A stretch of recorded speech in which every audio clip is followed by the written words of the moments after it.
Hi friends, எல்லோரும் எப்படி இருக்கீங்க? நான் ரொம்ப நல்லா இருக்கேன்.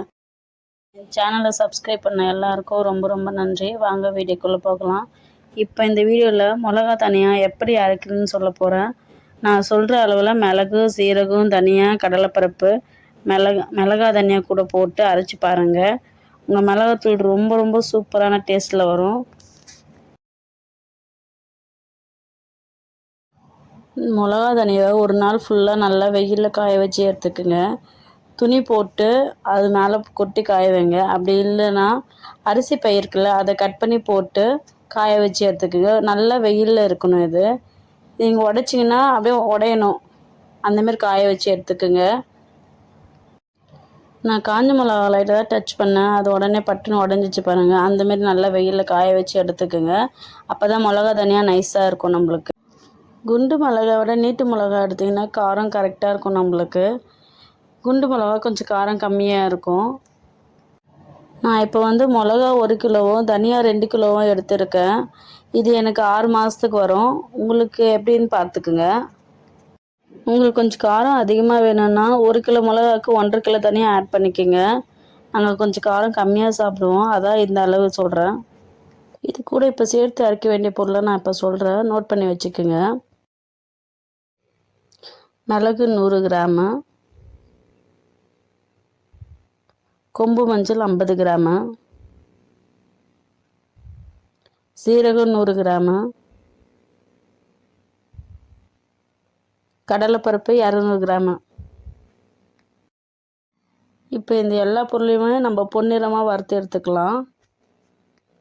ஸ்டவ்வை லோ ஃப்ளேமில் வச்சு வறுத்து எடுத்துக்கோங்க. தீயக்கூடாது.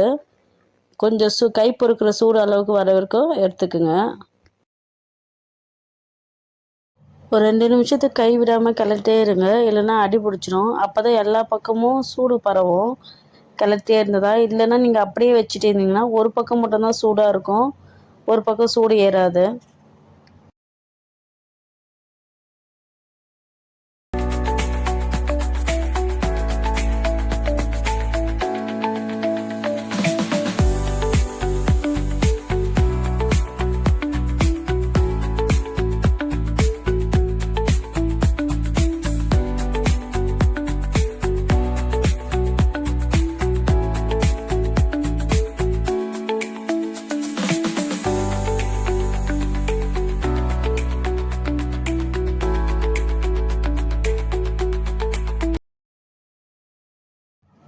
இப்போது இதை ஈரமில்லாத ஒரு ஆறுன பிளேட்டில் கொட்டி காய வச்சுக்குங்க.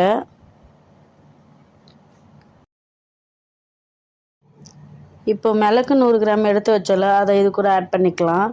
இதையும் அதேமாரி தான் லோ ஃப்ளேமில் வச்சு கொஞ்சம் வறுங்க, கைவிடாமல்.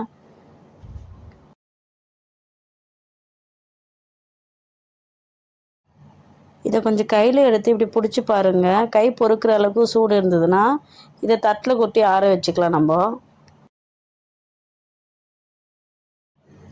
இப்போ எடுத்து வச்ச 200 கிராம் கடலைப்பருப்பை இது கூட ஆட் பண்ணிக்கலாம். நம்ம இதையும் அதேமாரி தான் லோ ஃப்ளேமில் வச்சு கொஞ்சம் வறுத்து எடுத்துக்குங்க. ஃபஸ்ட்டு கிளறும் போது கொஞ்சம் வெயிட்டாக இருக்கும். நீங்கள் வறுக்க வறுக்க அது வெயிட்லெஸ் கம்மியாயிடும். அப்போ தெரிஞ்சுக்கலாம் இது சூடாயிடுச்சுன்னு.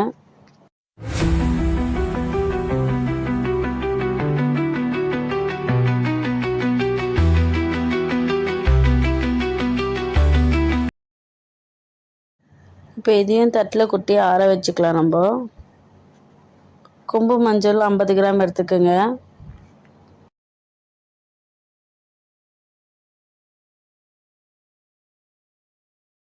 இது கூடவே காஞ்ச கருவேப்பிலை ஒரு கவர் ஃபுல்லாக ஆட் பண்ணிக்கிறேன் நான். அப்படி இல்லைன்னா உங்களுக்கு பச்சை கருவேப்பிலை இருந்தால் அதை கொஞ்சம் வானலில் போட்டு ஃப்ரை பண்ணி எடுத்துக்கோங்க. நல்லா மொடன்னு வந்துடும். இது கூட ஆட் பண்ணிக்கோங்க. இது கூடவே சில பேர் பெருங்காயம், உப்புலாம் ஆட் பண்ணுவாங்க. அதெல்லாம் தேவையில்லை, இதுவே போதும். இது நல்லா ஆறுனதுக்கப்புறம் மிளகா தனியாக கூட ஆட் பண்ணிக்கோங்க. மிளகு, சீரகம், கடலைப்பருப்பு நான் சொன்ன இதே அளவில் குவான்டிட்டி நீங்கள் சேர்த்து மிளகா தனியாக கூட அரைச்சி பாருங்கள். நீங்கள் என்ன குழம்பு வச்சாலும் அந்த குழம்பு ரொம்ப ரொம்ப அருமையாக இருக்கும். நான்வெஜ்ஜு அண்ட் வெஜ்ஜுக்கும் இந்த மிளகா பொடி எல்லாத்துக்குமே யூஸ் பண்ணிக்கலாம். ஹாய் ஃப்ரெண்ட்ஸ், இவ்வளோ நேரம் என் சேனலை ரொம்ப பொறுமையாக கேட்டதுக்கு ரொம்ப ரொம்ப நன்றி. என் சேனலை லைக் பண்ணுங்கள், ஷேர் பண்ணுங்கள், கமெண்ட் பண்ணுங்கள்.